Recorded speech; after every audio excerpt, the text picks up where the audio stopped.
इस वीडियो में हम पेयर ऑफ कंजंक्शन का क्वेश्चन डिस्कस कर रहे हैं। इस क्वेश्चन में कह रहा है कि कॉमन एरर का क्वेश्चन है कि किस पार्ट में गलती खोजना, किस पार्ट में एरर है, कॉमन एरर है। तो पहला क्वेश्चन कर रहा है कि both Shobhana as well as Bhavna are beautiful. तो इस कोई सेंटेंस में कहाँ पर गलती है। तो सभी लोग जानते हैं कि बोथ के साथ पेयर ऑफ कंजंक्शन एंड लगता है, ठीक है। बोथ के साथ पेयर ऑफ कंजंक्शन एंड लगता है, तो बोथ और एंड हो जाएगा। बोथ शोभना, तो एज वेल एज की जगह पर एंड हो जाएगा। Both Shobhana and Bhavna are beautiful, क्योंकि यहाँ पर जो आर लगा हुआ है, इससे ये पता चलता है कि भर है ना। यहाँ पर ये आ रही हो, क्योंकि यहाँ दो प्रोनाउन को जोड़ने का काम करना चाहिए, तभी यहाँ पर प्लूरल सब्जेक्ट बन जाएगा और भर भी प्लूरल होगा। तो इससे पता चलता है कि एज वेल एज की जगह पर एंड होगा। और ऐसे भी जानते हैं कि बोथ के साथ पेयर ऑफ कंजंक्शन एंड होता है, तो एज वेल एज की जगह पर क्या होगा, एंड होगा। तो ये पहला नंबर क्वेश्चन में यही गलती है कि एज वेल एज की जगह पर एंड लिखेंगे, ठीक है। अब हम दूसरा क्वेश्चन देखते हैं। दूसरा क्वेश्चन क्या कर रहा है कि as you are my brother so I shall take care of you. यहाँ पर देखो कंजंक्शन दो को दिया हुआ है, एगो एज दिया हुआ है, एगो सो दिया हुआ है, और दो अलग अलग कंजंक्शन का प्रयोग एक सेंटेंस में नहीं होता है। होता है कब, जब पेयर ऑफ कंजंक्शन रहता है तब, पेयर ऑफ कंजंक्शन रहता है तब। लेकिन एज और सो पेयर ऑफ कंजंक्शन नहीं है, इसलिए दोनों का प्रयोग नहीं होगा, ठीक है। इसको एक का ही होगा, एक को हटाना पड़ेगा। तो इसको हम किस तरह से रीअरेंज कर सकते हैं इस सेंटेंस को। तो हम इस सेंटेंस को कह सकते हैं कि इन सेंटेंस में हम यहाँ पर से सो हटा सकते हैं, ठीक है। कि as you are my brother, younger brother, चूँकि तुम मेरा छोटा भाई हो, है ना, तो यहाँ पर कॉमा दे देंगे। So I shall take care of you. Sentence सही है, बस लिखने का तरीका अलग है, दो कंजंक्शन लगा नहीं सकते हैं। तो एक को हटाने के लिए जो ये पीछे वाला सेंटेंस है उसको पहले आगे कर देंगे, ठीक है। I shall take care of you, मैं आपकी देखभाल करूँगा। कि किस लिए, कारण क्या है कि मैं आपकी देखभाल करूँगा। बिकॉज, क्योंकि आप मेरे छोटे भाई हो, ठीक है। तो इस तरह से हम सेंटेंस बना सकते हैं। पहले क्या बोलेंगे, I shall take care of you, उसके बाद लिखेंगे because you are my younger brother, तब जा कर के ये सेंटेंस सही होगा, है ना। अब नीचे वाला क्वेश्चन देखते हैं। 3 नंबर क्वेश्चन में क्या कर रहा है कि no change took place since he has died. No change took place since he has died, ठीक है। बोला कि जब वह मरी थी, है ना, जब से वह मरी थी, चूँकि वह मर गई थी, है ना। यहाँ पर इस तरह से कह सकते हैं कि चूँकि वह मर गई थी, मैंने जब से वह मरी थी तब से कुछ भी चेंज नहीं हुआ है ना। तो ये कह सकते हैं कि नथिंग हैज टेकन, यहाँ पर पास्ट परफेक्ट में हो जाएगा। Nothing change has taken place, no change has taken place since he died. जब से वह मरी है तब से कुछ भी चेंज नहीं हो चुका है ना, कुछ भी चेंज नहीं हो चुका है। तो ये पास्ट परफेक्ट में हो जाएगा, no change has taken place होगा। No change has taken place since he died होगा, ठीक है। नेक्स्ट क्वेश्चन क्या कर रहा है, 4था number question, the crop will die before the rain will fall. तो यहाँ पर विल नहीं होगा, क्योंकि बिफोर से स्टार्ट होने वाला सबऑर्डिनेट क्लाउज प्रेजेंट टेंस में रहेगा, ठीक है। तो यहाँ पर विल हटाना पड़ेगा। ये कह सकते हैं कि जो वर्षा होने से पहले ही जो फसल है वो समाप्त हो गया, नष्ट हो गया, है ना। तो पहले फसल नष्ट हुआ है तो लिखेंगे the crop will have died, है ना, पहले ही फसल नष्ट हो जाएगा। बिफोर द रेन्स फॉल, वर्षा होने से पहले ही फसल नष्ट हो जाएगा, ठीक है। बिफोर द रेन फॉल्स, तो यही होगा, यहाँ पर गलती है, विल नहीं प्रयोग होगा, बाकी सब सही है कि वर्षा होने से पहले ही फसल नष्ट हो जाएगी। तो यहाँ पास्ट परफेक्ट में हो गया, यहाँ पर फ्यूचर परफेक्ट टेंस में हो जाएगा। The crop will have died, the crop will have, will के बाद हैव होगा, will have died before the rain false, यहाँ पर यस लगेगा, ठीक है। रेन से है तो फॉल होगा, ठीक है।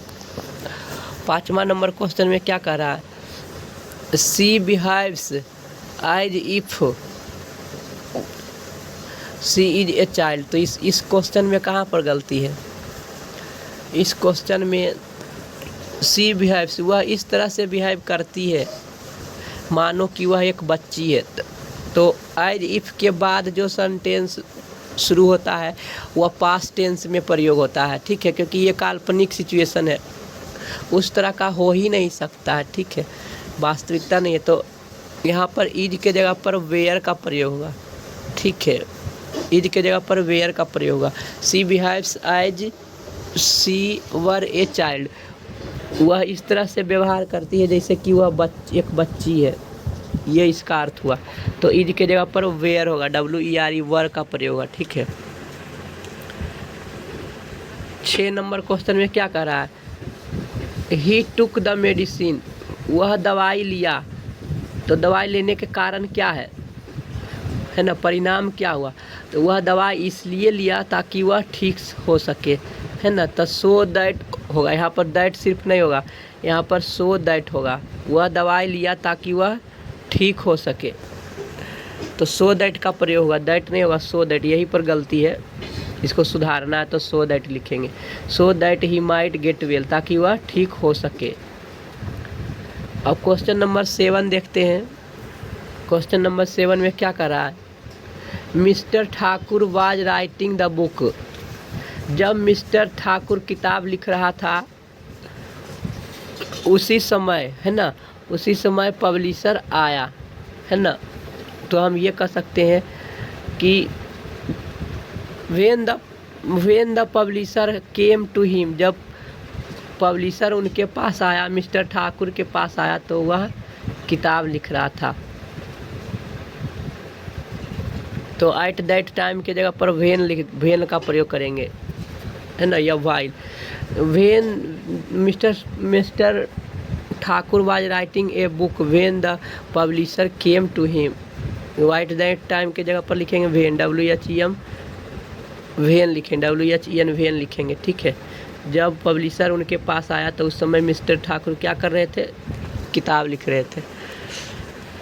अब 8 नंबर क्वेश्चन में क्या कह रहा है, no sooner we reached the stadium. तो हम जानते हैं कि पेयर ऑफ कंजंक्शन में नो सुनर के बाद इन्वर्जन का प्रयोग होता है।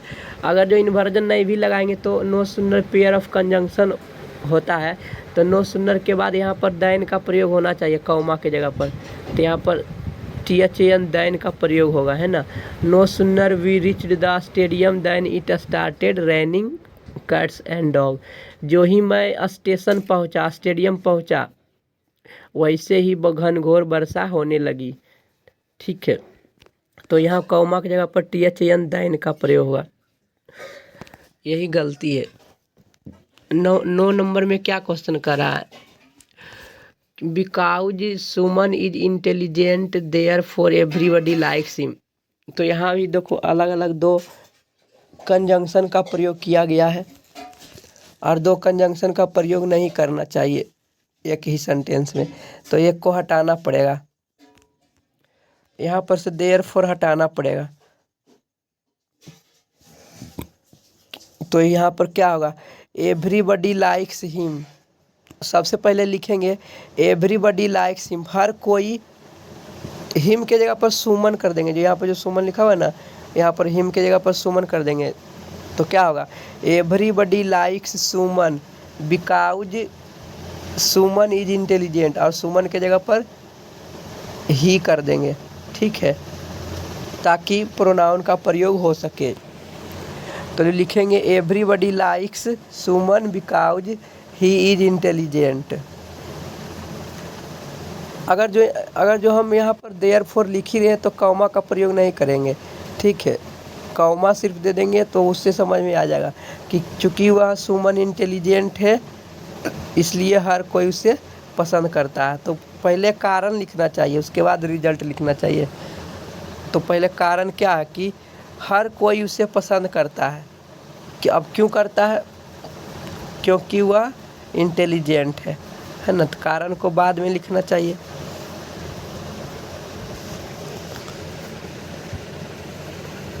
अब हम 10 नंबर क्वेश्चन देखते हैं। 10 नंबर क्वेश्चन में क्या कह रहा है, work hard लेस्ट you may not fail. देखो लेस्ट खुद में ही निगेटिव शब्द है, और लेस्ट खुद में निगेटिव शब्द है क्योंकि उसका अर्थ होता वरना, नहीं तो। इसका लेस्ट का अर्थ क्या होता है, वरना या तो नहीं तो, नहीं तो, है ना, ये अर्थ होता है। तो इसके बाद नोट का प्रयोग नहीं होना चाहिए, तो नोट नहीं होगा, यही गलती है। और दूसरा गलती क्या है कि लेस्ट के साथ LEST लेस्ट के साथ ऑक्सिलरी वर्ब शुड का प्रयोग होता है, लेस्ट के साथ शुड का प्रयोग होता है। तो मे के जगह पर क्या होगा, शुड होगा। यहाँ पर मे नोट के जगह पर सिर्फ शुड लिखेंगे, ठीक है। तो क्या होगा, work hard लेस्ट you should fail, यहाँ मे नोट के जगह पर शुड लिखेंगे, लेस्ट के जगह पर शुड लिखेंगे। कठिन परिश्रम करो नहीं तो तुम फेल हो जाओगे, फेल हो जाओगे, लेस्ट यू शुड फेल। अब क्वेश्चन नंबर 10 देखते हैं।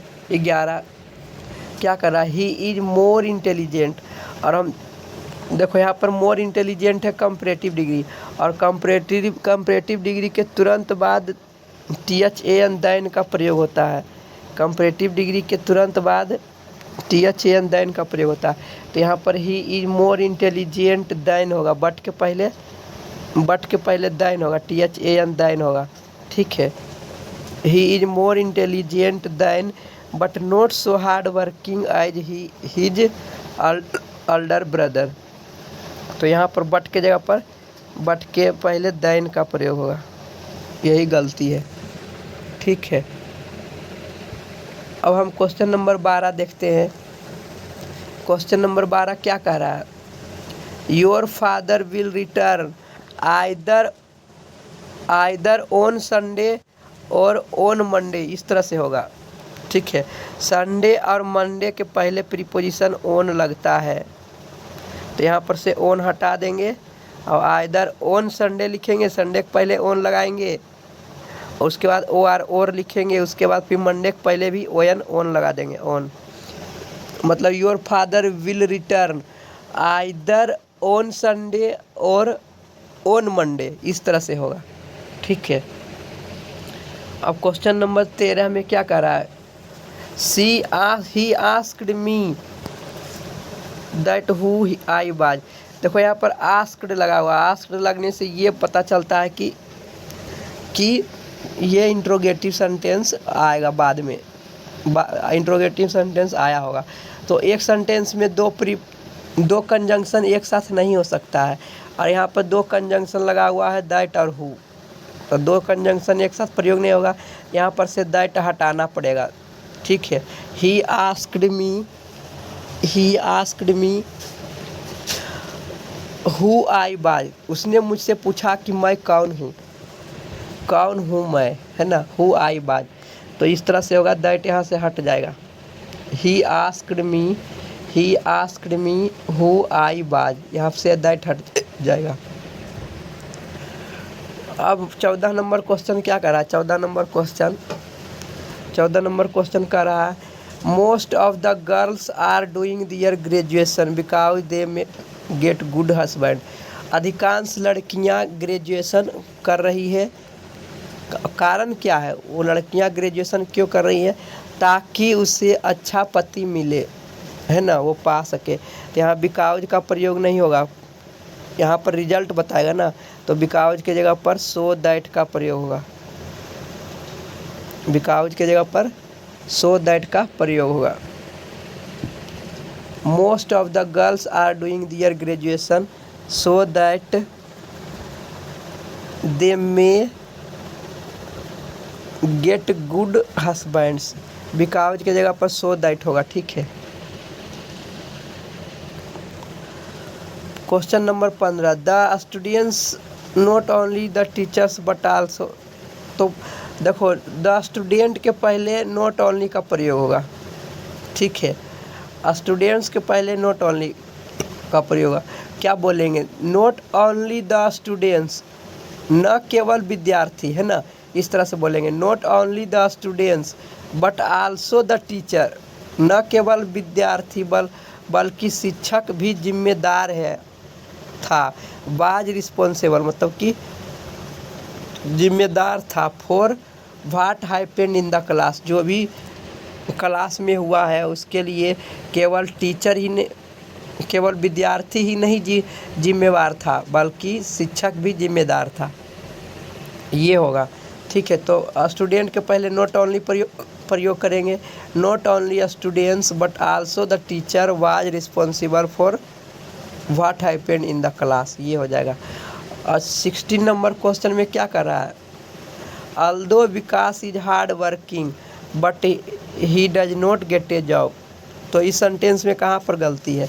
हम ये जानते हैं कि अल्दो या दो के साथ पेयर ऑफ कंजंक्शन येट आता है, बाई ईट येट आता है, ना कि बट। तो यहाँ पर से बट हटाएंगे और येट का प्रयोग करेंगे, बाई ईट येट का प्रयोग करेंगे, ठीक है। हालांकि विकास हार्ड वर्किंग है, मेहनती है, फिर भी वह जॉब नहीं पाया, फिर भी वह जॉब नहीं पाता है, ठीक है। अब क्वेश्चन नंबर 17 देखते हैं क्या कहता है। 17 क्वेश्चन नंबर 17 कह रहा है, it is nothing else than a trick being played upon Mr Thakur. तो हम जानते हैं कि नथिंग एल्स के बाद बट का प्रयोग होता है, नथिंग एल्स बट होता है। तो यहाँ पर दैन काट के बट लिखेंगे, नथिंग एल्स बट होता है, नथिंग एल्स बट होता है, ठीक है। यहाँ से हटा देंगे और बट का प्रयोग करेंगे। A trick being played upon the mister Thakur, mister Thakur पर एक धोखेबाज खेल खेला गया, है ना, खेलने के सिवाय और कुछ नहीं हुआ है, कुछ नहीं किया गया है, ठीक है। तो दैन के जगह पर बट हो जाएगा, ठीक है। इसी तरह से यहाँ भी आई हैव नो चॉइस, मेरे पास कोई अलग ऑप्शन नहीं है, दूसरा ऑप्शन नहीं है ना, except to start my own business. तो यहाँ पर दैन का प्रयोग नहीं होगा, दैन के जगह पर बट का प्रयोग होगा, BUT बट का प्रयोग होगा, या तो बिसाइड का प्रयोग होगा, बट का प्रयोग होगा या तो बिसाइड का प्रयोग होगा, क्योंकि बट का अर्थ ही होता है अलावा, ठीक है। कि मेरे पास कोई ऑप्शन नहीं है, कोई दूसरा ऑप्शन नहीं है, किसके अलावा? कि बिजनेस, अपना बिजनेस स्टार्ट करने के अलावा मेरे पास कोई भी ऑप्शन नहीं है ना, कि मैं अपना बिजनेस ही स्टार्ट करूं। तो दैन के जगह पर बट का प्रयोग होगा, यही गलती है 18 नंबर में। दैन के जगह पर बट का प्रयोग होगा या तो बिसाइड का प्रयोग होगा। क्वेश्चन नंबर 19 में क्या कह रहा है? The teacher asked Aditya that why he was late. देखो यहाँ भी दो कंजंक्शन है, दैट और व्हाई। तो दैट और व्हाई के जगह से दैट का प्रयोग नहीं होगा, सिर्फ व्हाई का प्रयोग होगा। दो कंजंक्शन एक साथ नहीं लिखा जाता है, सिर्फ पेयर ऑफ कंजंक्शन ही रहना चाहिए। तो अगर जो पेयर ऑफ कंजंक्शन नहीं है तो उसमें एक ही कंजंक्शन का प्रयोग होगा, ठीक है। तो यहाँ से दैट हटाना पड़ेगा, यही गलती है, दैट हटाना पड़ेगा। The teacher asked Aditya why he was late, teacher ने आदित्य से पूछा कि तुम क्यों लेट हो गए। ठीक है, अब नेक्स्ट क्वेश्चन 20 नंबर क्वेश्चन क्या कर रहा है, no other country but India has spoken against the terrorism. तो नो अदर के साथ पेयर ऑफ कंजंक्शन दैन होता है, बट नहीं होता है। नो अदर के साथ पेयर ऑफ कंजंक्शन दैन होता है, तो बट के जगह पर दैन का प्रयोग होगा। ठीक है, no other country than India has spoken against the terrorism.